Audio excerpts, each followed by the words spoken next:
പ്രവാചകരെ ഇന്നെന്താ സുജൂദിൽ ഒരുപാട് സമയം വല്ല വഹിയും വന്നോ? റസൂലുള്ളാഹി സ്വല്ലല്ലാഹു അലൈഹി വസല്ലം പറയുന്നു, വഹിയൊന്നും വന്നതല്ല, എൻ്റെ കുട്ടി എന്നെ വാഹനമാക്കി അവനെ പ്രയാസപ്പെടുത്തുന്നത് ഞാൻ വെറുത്തു. നമസ്കാരത്തിൻ്റെ സന്ദർഭത്തിൽ കുഞ്ഞിനെ പ്രയാസപ്പെടുത്തുന്നത് റസൂലുള്ളാഹി വെറുത്തു. എന്തേ കാരണം? ഇതേ പ്രവാചകനാണ് ഹറാമ് വായിലേക്ക് പോയപ്പോൾ തടുത്തു നിർത്തിയത്. എന്തേ നമസ്കാരത്തിൻ്റെ സമയത്ത് കുഞ്ഞിനെ പ്രയാസപ്പെടുത്തുന്നത് റസൂലുള്ളാഹി ഇഷ്ടപ്പെടാതിരുന്നത്? അവിടെയാണ് നമ്മൾ ആലോചിക്കേണ്ടത്. എല്ലാ സമയത്തും നന്നായി പെരുമാറുന്ന പ്രവാചകൻ, ഏത് സമയത്തും കുഞ്ഞിനെ ഇഷ്ടം കാണിക്കുന്ന പ്രവാചകൻ, കുഞ്ഞിനോട് നല്ല രൂപത്തിൽ പെരുമാറുന്ന പ്രവാചകൻ, വാത്സല്യത്തോടുകൂടി പോരുന്ന പ്രവാചകൻ, നമസ്കാരത്തിൻ്റെ സന്ദർഭത്തിൽ കുട്ടിക്ക് നമസ്കാരമാണ് എന്ന് തിരിച്ചറിയാതെ കളിക്കാൻ വേണ്ടി ചെന്നപ്പോൾ ആ സമയത്ത് ക്രുദ്ധമായി, മോശമായി, കുട്ടിയുടെ ശരീരത്തിന് പ്രയാസപ്പെടുത്തുന്ന രൂപത്തിൽ, കുട്ടിയെ വേദനിപ്പിക്കുന്ന രൂപത്തിൽ പ്രവാചകൻ പ്രതികരിച്ചാൽ കുട്ടിയുടെ മനസ്സിൽ പ്രതിക്കൂട്ടിൽ നിൽക്കുക പ്രവാചകനല്ല, മറിച്ച് നമസ്കാരമാണ്. ആ മനസ്സിൽ നമസ്കാരം പ്രതിക്കൂട്ടിലാകും. ഈ എൻ്റെ ഉപ്പാപ്പ നല്ലയാളാണ്, പക്ഷേ നമസ്കരിക്കുന്ന സമയത്ത് മോശമാണ്. ആ നമസ്കാരം മോശപാട് എന്നതിലേക്കാണ് കുട്ടി എത്തുക. അതുകൊണ്ട് തന്നെ കുട്ടിയുടെ മനസ്സിൽ ഇസ്ലാമികമായ ചിഹ്നങ്ങളും പ്രവർത്തനങ്ങളും മോശമായി ധരിക്കുന്ന രൂപത്തിലേക്ക് കുട്ടിയുടെ ഓടുള്ള പെരുമാറ്റങ്ങൾ ഉണ്ടായിക്കൂടാ. ഇനി നമ്മൾ ആലോചിക്കുക, നമ്മൾ കുട്ടിയുടെ ഇസ്ലാമിക് സ്റ്റഡീസും ഇസ്ലാമിക പാഠങ്ങളുമെല്ലാം പഠിപ്പിച്ചത് അവന് ഇസ്ലാമിനെ ഇഷ്ടമുണ്ടാക്കുന്ന രീതിയിലാണോ? ധാർമ്മികത ഇഷ്ടമുണ്ടാക്കുന്ന രീതിയിലാണോ? നല്ല സ്വഭാവങ്ങളെ ഇഷ്ടമുണ്ടാക്കുന്ന രീതിയിലാണോ? അതല്ല, ഇതെല്ലാം ഒരു ഇടങ്ങാറ്, ഒരു വെറുപ്പുണ്ടാക്കുന്ന രൂപത്തിലാണോ? ഇവിടെയല്ല പാട്. മക്കളുടെ നന്മക്ക് വേണ്ടി നമുക്കൊരുപാട് ചെയ്യുവാനുള്ളത്. അത് ഞാൻ സൂചിപ്പിച്ചതുപോലെ ചെറിയ പ്രായത്തിൽ മുതൽ ആരംഭിക്കുകയാണ്. വളരെ ചെറുപ്പത്തിൽ, അഥവാ ഗർഭാശയത്തിനകത്ത് വെച്ച് കുഞ്ഞ് രൂപപ്പെട്ട് ഉരുവപ്പെടുന്ന സന്ദർഭത്തിൽ മുതൽ നമ്മുടെ ജീവിതത്തിന്, നമ്മുടെ പെരുമാറ്റത്തിന്, നമ്മുടെ കൊള്ളക്കൊടുക്കകൾക്ക്, നമ്മളെന്ത് കേൾക്കണമെന്ന് തീരുമാനിക്കുന്നിടത്ത്, നമ്മളെന്ത് കാണണമെന്ന് തീരുമാനിക്കുന്നിടത്ത്, നമ്മളെന്ത് പറയണമെന്ന് തീരുമാനിക്കുന്നിടത്ത് എല്ലാം തന്നെ നമുക്ക് നിയന്ത്രിക്കാൻ കഴിഞ്ഞാൽ, അതനുസരിച്ച് നമ്മൾ പ്രവർത്തനങ്ങളെ കേന്ദ്രീകരിക്കാൻ കഴിഞ്ഞാൽ, മാതാപിതാക്കൾ എന്നുള്ള നിലക്ക് കുഞ്ഞുങ്ങളോട് നമ്മൾ കാരുണ്യം കാണിക്കുന്നവരാണ് എന്ന് പറയാൻ കഴിയും. ഇല്ലെങ്കിലോ കുഞ്ഞുങ്ങൾ നമ്മുടെ സ്വാർത്ഥതയുടെ സന്തതികൾ മാത്രമാണ് എന്നാണ് വരിക. ആ കുഞ്ഞുങ്ങളെ നമുക്ക് ഭാവിയിലും നന്മക്ക് വേണ്ടി, നമുക്ക് വേണ്ടി പ്രാർത്ഥിക്കുന്നവരായി, നമുക്ക് വേണ്ടി പണിയെടുക്കുന്നവരായി, നമ്മളുടെ നേരെ നന്മ, കാരുണ്യം ചൊരിയുന്നവരായി തീരും എന്ന് പ്രതീക്ഷിക്കാൻ കഴിയില്ല. റസൂലുള്ളാഹി പരിശുദ്ധ ഖുർആൻ പറഞ്ഞത് മാതാപിതാക്കൾക്ക് നേരെ കാരുണ്യത്തിൻ്റെ ചിറകുകൾ താഴ്ത്തിക്കൊടുക്കേണ്ടവരാണ് മക്കളെന്നാണ്. കാരുണ്യത്തിൻ്റെ ചിറകുകൾ നമുക്ക് നേരെ താഴ്ത്തണമെങ്കിൽ ആ മക്കളോട് ലഭിക്കേണ്ട സമയത്ത് കാരുണ്യം കാണിക്കാൻ നമുക്ക് സാധിക്കണം. ആ രൂപത്തിൽ മക്കളെ പഠിപ്പിക്കാൻ, മക്കളുടെ വ്യക്തിത്വത്തെ നിയന്ത്രിക്കാൻ, മക്കളെ നന്മയിലൂടെ നയിക്കുവാൻ നമുക്ക് സാധിക്കണം. അതിന് നമ്മൾ പരിശ്രമിക്കുക. അള്ളാഹു അനുഗ്രഹിക്കുമാറാകട്ടെ. വാഹൃദവാൻ അൽഹംദുലില്ലാഹി റബ്ബിൽ ആലമീൻ. അസ്സലാമു അലൈക്കും. ഇവിടെ നിങ്ങൾക്ക് മസ്കത്ത് ഇസ്ലാഹി സെൻറ്റർ ഇന്നിവിടെ പങ്കെടുത്ത എല്ലാവർക്കും ഒരു ഉപഹാരം നൽകുന്നുണ്ട്. ആ ഉപഹാരത്തിലൊരു പുസ്തകവും 2 CD-കളുമാണ് ഉണ്ടാവും. പുസ്തകം ജീവിതത്തിൽ ഉണ്ടാകേണ്ട അടിസ്ഥാനപരമായ പ്രാർത്ഥനകൾ പഠിപ്പിക്കുന്ന പുസ്തകമാണ്. ചെറിയ കുട്ടികളെ ഉദ്ദേശിച്ചുകൊണ്ടുള്ളതാണ് പുസ്തകം. ജീവിതത്തിലുണ്ടാകേണ്ട അടിസ്ഥാനപരമായ പ്രാർത്ഥനകൾ വിശദീകരിക്കുന്ന പുസ്തകം.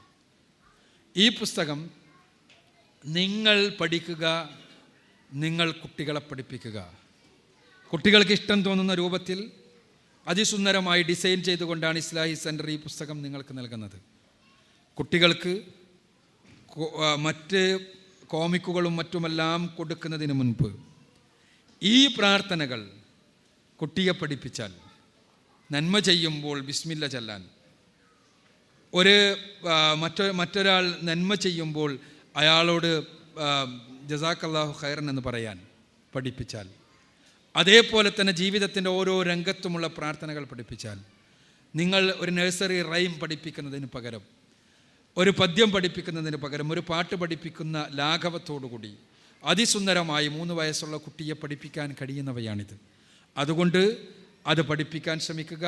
അതോടൊപ്പം തന്നെ നിങ്ങൾക്ക് നൽകുന്ന CD നിങ്ങളും കേൾക്കുക, മക്കളെ കേൾപ്പിക്കുകയും ചെയ്യുക. വളരെ ഉപകാരപ്പെടും ഇൻഷാ അല്ലാഹ്. ആ രൂപത്തിലെല്ലാം തന്നെ നമുക്ക് മക്കളെ നന്മയിലൂടെ നയിക്കുവാൻ നമുക്ക് കഴിയണം. അതിങ്ങനെ നല്ലൊരു തലമുറയെ വാർത്തെടുക്കാൻ, നല്ലൊരു സമൂഹത്തെ ഉണ്ടാക്കാൻ എല്ലാം തന്നെ നമുക്ക് സാധിക്കും. എല്ലാം ഒഴുകുമ്പോൾ അതിനനുസരിച്ച് ഒഴുകേണ്ടവരല്ല, മറിച്ച് നമ്മുടെ മക്കൾ നമുക്ക് ഇഹലോകത്തും പരലോകത്തും നന്മ നിറഞ്ഞവരാകാൻ, നമുക്ക് നന്മ നൽകുന്നവരാകാൻ, സമൂഹത്തിന് നന്മ നൽകാൻ കഴിയാൻ എല്ലാം തന്നെ നാം ഒന്ന് ശ്രദ്ധിച്ചാൽ കഴിയും. അതിനാണ് ഈ കാര്യങ്ങൾ നമ്മൾ പഠിക്കേണ്ടത്, മനസ്സിലാക്കേണ്ടത്. അള്ളാഹു അനുഗ്രഹിക്കുമാറാകട്ടെ. അസ്സലാമു അലൈക്കും. സഹോദരങ്ങളെ, നമ്മുടെ മക്കളെ വളർത്തുന്നതിനെക്കുറിച്ചും മറ്റും വ്യക്തമായിട്ടുള്ള വളരെ വിശദമായി തന്നെ നമ്മുടെ അക്ബർ സാഹിബ് നമ്മളോട് വിവരിച്ചു തരികയുണ്ടായി. അൽഹംദുലില്ലാഹ്. ഇനി ഈ വിഷയമായിട്ട് എന്തെങ്കിലും സംശയങ്ങളുണ്ടെങ്കിൽ ചോദിക്കാനുള്ള അവസരമാണ്. ഈ അവസരം നിങ്ങൾ വിനിയോഗിക്കണമെന്ന് അഭ്യർത്ഥിച്ചുകൊണ്ട് അസ്സലാമു അലൈക്കും വറഹ്മത്തുള്ളാഹി. അസ്സലാമു അലൈക്കും. ഞാൻ സലീമാണ് വിളിക്കണേ. ഹലോ, ഞാൻ സലീം, ഇവിടെ അൽഖുറാണ് താമസിക്കാം. എൻ്റെ സംശയം, എല്ലാവർക്കും എല്ലാ സ്വാതന്ത്ര്യം, കുട്ടികൾക്കും മുതിർന്നവർക്കും എല്ലാവർക്കും എല്ലാ സ്വാതന്ത്ര്യം കൊടുക്കുന്ന ഉട്ടോപ്യൻ സാമ്രാജ്യത്വവാദം, അതല്ലെങ്കിൽ സാങ്കല്പിക ഉട്ടോപ്യൻ സാമ്രാജ്യത്വം എന്ന ആശയം തള്ളിക്കളയുകയും ഒരു കുട്ടി ഇങ്ങനെയൊക്കെ ആയിരിക്കണം എന്ന് ഉദ്ദേശിക്കുന്ന തരത്തിൽ അല്ലെങ്കിൽ നല്ല കുട്ടിയായിട്ട് വളരണം, ഇത് ഏകമാനവ ബാലൻ എന്ന ഒരു സങ്കല്പത്തിനും ഇടയിൽ ഈ ജന്മന കുറ്റവാളിയായിട്ട് ജനിക്കുന്നു എന്നൊരു ആശയാലികൾ ഒരു സയൻസിൻ്റെ ഒരു കണ്ടുപിടുത്തം തന്നെയാണ്. ഒരു കുട്ടി ജന്മന കുറ്റവാളിയായിട്ട് ജനിക്കുന്നു, അതല്ലെങ്കിൽ അവൻ്റെ ജീൻസിലും ക്രോമസോമിലും മൈറ്റോകോൺട്രിയയിലും ഘടനാപരമായിട്ട് ഉണ്ടാകുന്ന മാറ്റങ്ങൾ മൂലം അവൻ തെറ്റുകളിലേക്ക് വഴുതി വീഴുന്നു എന്ന് പറയുമ്പോൾ മാതാപിതാക്കളുടെ ശാസ്ത്രങ്ങൾക്ക് അപ്പുറത്ത് ആ കുട്ടി ഈ ലോകത്ത് വളർന്നു വരുന്നത് കാണിച്ചു കൂട്ടുന്ന ഈ കുറ്റകൃത്യങ്ങൾക്ക് നമ്മൾക്ക് എങ്ങനെ തടയാൻ കഴിയും? നിങ്ങളുടെ അഭിപ്രായം പ്രതീക്ഷിക്കണം. വളരെ നല്ലൊരു ചോദ്യമാണ് ചോദിച്ചിട്ടുള്ളത്. കുറ്റകൃത്യങ്ങൾക്കെല്ലാം കാരണം ജീനുകളാണ് എന്ന പഠനത്തിൻ്റെ അടിസ്ഥാനത്തിൽ നമുക്കെങ്ങനെയാണ് കുട്ടികളുടെ വ്യക്തിത്വത്തെ സ്വാധീനിക്കാൻ കഴിയുക എന്ന്? ജീനുകളാണ് കുറ്റകൃത്യങ്ങൾക്ക് കാരണമെന്ന പഠനം അടിസ്ഥാനരഹിതപാട് എന്നാണ് അതിനുള്ള ഉത്തരം. നമ്മൾ പാശ്ചാത്യ ലോകത്ത് പുറത്തു വരുന്ന ഇത്തരം പഠനങ്ങളിൽ മിക്കതും ചവറുകളാണ്. അതിന് കാരണം ഈ പഠനങ്ങൾ നടത്തുന്ന ആളുകൾ ഇവർ കുറ്റവാളികളോട് മൃദുല സമീപനം വേണമെന്ന് വാദിക്കുന്നവരും സാമൂഹികമായി ആ കുറ്റകൃത്യങ്ങളെ ന്യായീകരിക്കാൻ വേണ്ടി ശ്രമിക്കുന്നവരുമാണ്. അപ്പം അത് വെച്ചുകൊണ്ട് യഥാർത്ഥത്തിൽ ജന്മനാ തന്നെ കുറ്റവാളികളാണ് ഓരോരുത്തരും. കുറ്റവാളികൾ മാത്രമല്ല, സ്വവർഗ സ്നേഹം അത് ജന്മനായാണ്. അതേപോലെ തന്നെ മറ്റ് കുറേ വിഷയങ്ങൾ ജന്മനായാണ്, ഹെറിഡിറ്ററിയാണ്, ജനറ്റിക്കാണ് എന്ന് വരുത്തി തീർക്കണം. യഥാർത്ഥത്തിൽ ജീനുകളെക്കുറിച്ചുള്ള പഠനം തന്നെ വ്യക്തമാക്കുന്നത് ഈ കുറ്റകൃത്യങ്ങളെ അനുകൂലിച്ച് പറയുന്ന ആളുകൾ തന്നെ, ശാസ്ത്രജ്ഞന്മാർ തന്നെ പറയുന്നത് ഈ കുറ്റത്തിന് ഉപോത്ബലകമായൊരു ജീൻ ഉണ്ടെങ്കിൽ തന്നെ ആ ജീന് അതിൻ്റെ സ്വഭാവം കാണിക്കുക അതിന് പറ്റുന്ന ഒരു അന്തരീക്ഷം ഉണ്ടാകുമ്പോൾ മാത്രമാണ് എന്ന്. കുറ്റകൃത്യം എന്ന് പറയുമ്പോൾ ആ കുറ്റകൃത്യത്തിലേക്ക് പ്രേരിപ്പിക്കുന്ന ഒരു ജീൻ ഒരാളിലുണ്ടെങ്കിൽ തന്നെ ആ ഉള്ള ജീന് തന്നെ അതിൻ്റെ സ്വഭാവം പ്രകടിപ്പിക്കുക, അതല്ലെങ്കിൽ പ്രവർത്തനക്ഷമമാകുക എപ്പോൾ മാത്രമാണ്? അതിനുള്ളൊരു സാഹചര്യം ഉണ്ടാകുമ്പോൾ മാത്രമാണ്, അങ്ങനത്തെ ഒരു മോട്ടിവേഷൻ വരുമ്പോൾ മാത്രമാണെന്നാണ്. അപ്പോൾ സാഹചര്യം സൃഷ്ടിക്കുക എന്നത് തന്നെയാണ് ഇതിൽ അടിസ്ഥാനപരമായ കാര്യം. മാത്രവുമല്ല,